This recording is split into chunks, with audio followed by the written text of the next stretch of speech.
awal mula tahu dari kenalan. Jadi aku punya kakak tingkat di sini. Mungkin temen yang lain itu terus akhirnya cari alternatif lain dan dari situ aku tanya-tanya ke temenku yang udah ada di sini.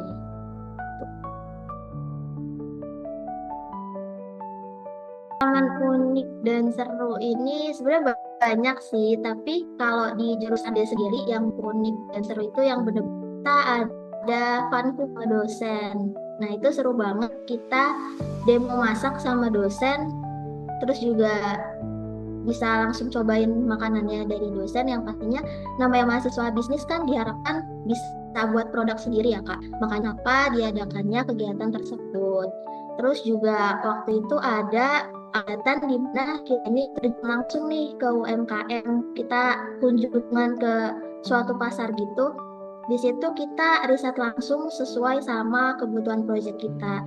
Dan itu seru banget selain bisa dapat data yang kita butuhin, kita juga dapat banyak insight nih dari pedagang-pedagang di sana karena mereka banyak banget cerita dan menurut aku itu fun banget sih. Oke, jadi waktu itu project dari teman-teman BD sendiri adalah kalau aku sendiri waktu itu mau bikin wedding organizer gitu Kak. Jadi aku ke sana itu survei langsung ke toko-toko bahan, toko-toko pernikahan. Terus kita bener tanya langsung gimana sih pembuatannya, terus dipasarkan dan banyak lagi. Jadi mereka juga sambil kasih tahu apa yang kita butuhin, mereka juga banyak cerita di luar apa yang kita butuhin gitu. Udah ke Jakarta, kebetulan. Aku lupa itu karena udah semester 2 udah lama. Mm-mm. Pasarnya pun aku lupa di mana, cuma di sekitar di Jakarta. Eh, Kayak pasar-pasar tradisional yang mereka ada jualan sayur juga, jualan hmm. pakaian. Dan dosen favorit tentunya semua dosen di sini favorit yang sudah mengajar BD, Bapak Ibu dosennya Masya Allah sungguh luar biasa. Tapi mungkin aku ambil yang terbaik dari yang terbaik gitu ya. Aku paling breakdown berdasarkan mata kuliah yang aku suka kali ya Kak Isnan selama Hmm. semester ini gitu. Jadi ada mata kuliah namanya manajemen project digital. Nah, itu kebetulan dosennya adalah Ibu Laisa. Dan sekaligus dosen pembimbing kami kebetulan. Kenapa suka? Karena memang selain kami sering ketemu, sering interaksi dari awal semester sampai sekarang, beliau juga banyak banget bantu lah pokoknya. Momen ditolaknya teman-teman. Waktu itu ditolak lomba di UB, nggak bohong sih sebenarnya sedih banget karena apalagi kalau dilihat effort pengerjaannya gitu. Tapi di rangkaian perlombaannya sendiri kemarin terakhir di Telkom University Bandung, pengalaman nggak bisa dilupain yang pertama kalinya itu aku jalan jauh sendirian. Sebenarnya itu nggak jauh, cuma untuk pertama kalinya sendirian itu dan nggak kenal siapapun bener-bener cukup challenging buat aku. Tapi overall alhamdulillah aman sampai tujuan. Kalau untuk proses yang alhamdulillah bisa meraih juara 2, mungkin aku mau jelasin sedikit tentang perlombaannya. Kalau bisnis keton, ya aku nggak nyadar sih, belum pernah juga ikut keton gini. Karena ini juga berbarengan dengan lomba bisnis plan yang lain gitu, yang kelompok. Tapi yang ini tuh individu aku daftarnya. Ya udah dengan pede aja cobain submit eksekutif summary-nya yang mereka minta, terus juga ide bisnisnya yang udah sesuai sama tema yang aku pilih dengan roleku hustler pada saat itu. Dan singkat ceritanya sampai aku lupa sama lombanya karena kebetulan lebih fokus sama lomba yang kelompok karena kita juga bimbingan sama dosen, terus juga minta tanda tangan dan lain-lain gitu untuk lengkapin berkasnya. Terus akhirnya malam-malam itu dapat chat sama email, ternyata dihubungin sama panitia lomba jiasiknya ini yang dinyatakan bahwa aku lolos dan tinggal ikut technical meeting dan lain-lain. Sampai di hari hal kelompok nih, dari yang awalnya kita semua daftar individu, terus dibuat kelompok berdasarkan role-nya. Jadi satu kelompok itu pas ada hustlernya, ada hipsternya, dan juga ada hound-nya. Jadi ya udah dapat kelompok, dan kebetulan aku kelompok sama teman-teman dari Undip semua kebetulan. Pertamanya sih agak jiper dikit, agak minder dikit karena role itu kan hustlernya. Tuh kita dikasih dua pilihan study case gitu. Yang pertama tentang kalau nggak salah itu renewable green technology, dan satu lagi ada cryptocurrency dan blockchain gitu. Terus diundi, dan sebenarnya semua dapat pertama aja, aku nggak terlalu asik, sementara yang menurutku buat aku agak asing gitu. Tapi ternyata ya nggak disangka-sangka, memang kadang yang gitu jadilah dapet yang crypto dan blockchain itu. Di situ mulailah kita eksekusi, di mana di sini uh, karena lombanya itu 2 hari, 1 hari untuk pembuatan bisnis case-nya dan 1 hari lagi untuk final pitching-nya. Jadi selama seharian itu kita buat ide bisnisnya sampai ke tahap prototype.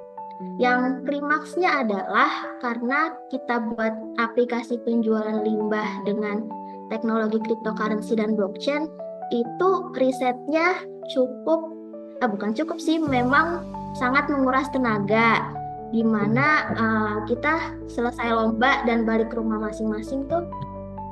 Kan karena aku di Bandung, jadi aku di asrama Telkomnya sama anak. Jadi kami itu semua nggak tidur gitu, karena untuk selesai semuanya, dan karena di jam 7 pagi ya besoknya itu harus langsung di submit ke panitia. Mungkin di situ kali ya Kak momen yang nggak bisa dilupain, kita burn out bareng tapi juga harus tetap totalitas sampai akhirnya kita alhamdulillah bisa meraih juara 2 gitu, yang membuktikan bahwa sebenarnya lintas 2 kampus ini tuh nggak jomplang gitu, kayak yang aku mention awal sempat minder, tapi enggak lah, kita sama-sama belajar dan sharing bareng. Oke, kalau untuk belajarnya mungkin disclaimer dulu aku hari-hari belajar, nanti belajar karena ada sesuatu yang harus kukerjakan biasanya. Contohnya ya kalau ada ikut lomba atau mau ujian gitu. Kalau ditanya tipsnya gimana, yang pertama teman-teman harus mau dulu, itu aja kuncinya. Misal teman-teman ada kemauan untuk ikut lomba, nah kalau teman-teman udah mau, udah ada satu lomba yang dituju, itu nanti pasti akan dengan sendirinya bergerak gitu. Yang penting sih konsisten, tapi memang itu susah ya, aku juga masih belajar. Tapi mungkin teman-teman biar nggak ngerasa berat banget buat konsisten itu, kalau aku sendiri biasanya aku pecah jadi langkah-langkah kecil yang bisa lebih gampang dicapai. Contohnya misal lomba tuh esai 5.000 kata, teman-teman terus dengan kita harus buat 5.000 kata sekaligus, tapi mulailah nulis misal satu paragraf untuk 1 hari. Biasanya aku buat jadwal belajarnya gitu, jadi ada one day one progress karena lebih mudah dilakuin. Jadi karena hal-hal yang kayak gini juga bisa jadi motivasi kita juga kan, untuk ternyata hal-hal kecil tuh juga bisa kita perhatikan gitu, daripada sesuatu yang langsung besar. Mau jadi dosen sebenarnya belum kepikiran banget, tapi tadi mungkin awal aku udah sempet mention, dilihat mata kuliah favorit aku ada Manpro Digital yang matkul Ibu Laisa. Nah mungkin di situ kali ya menarik, soalnya aku juga sedikit tertarik dengan mata kuliah tentang manajemen, apalagi manajemen manusia gitu, manajemen kelompok gitu. Itu menurut aku sangat menarik buat aku. Mungkin di situ kali ya.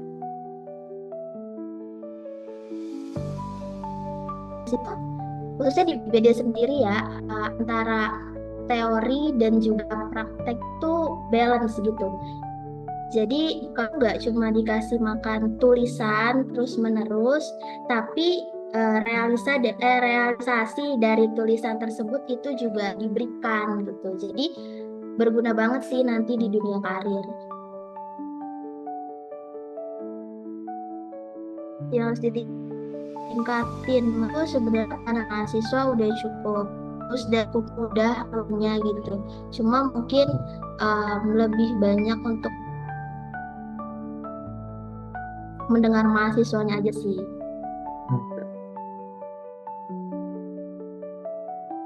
Oke, jadi teman-teman perlu diingat kalau kesuksesan besar itu nggak pernah datang dari satu langkah yang besar, tapi dari ribuan langkah kecil yang teman-teman diambil setiap hari gitu. Jadi mulai dari sekarang ambil satu tindakan dari tujuan teman-teman, terus juga lakukan konsisten. Rasanya susah atau sulit ya untuk kita bisa sabar dan konsisten. Tapi percaya teman-teman kalau waktu akan membuktikan kekuatan dari tindakan-tindakan kecil yang teman-teman lakuin hari ini. Nah, untuk teman-teman yang mau ikut lomba, yang bisa teman-teman ingat adalah bahwa nggak ada yang benar-benar kalah dalam perlombaan. Yang perlu diingat adalah dalam setiap lomba itu memang hanya ada satu pemenangnya. Bukan berarti kalian nggak bagus atau nggak mampu, karena setiap kompetisi bagi aku adalah kesempatan belajar gitu dan pengalaman baru yang berharga. Jadi jangan takut gagal, jangan ragu buat coba. Yang paling penting adalah nikmatin aja prosesnya dan percaya sama diri sendiri. Jadi tetap semangat, terus juga berusaha, insya Allah hasil terbaik akan mengikuti.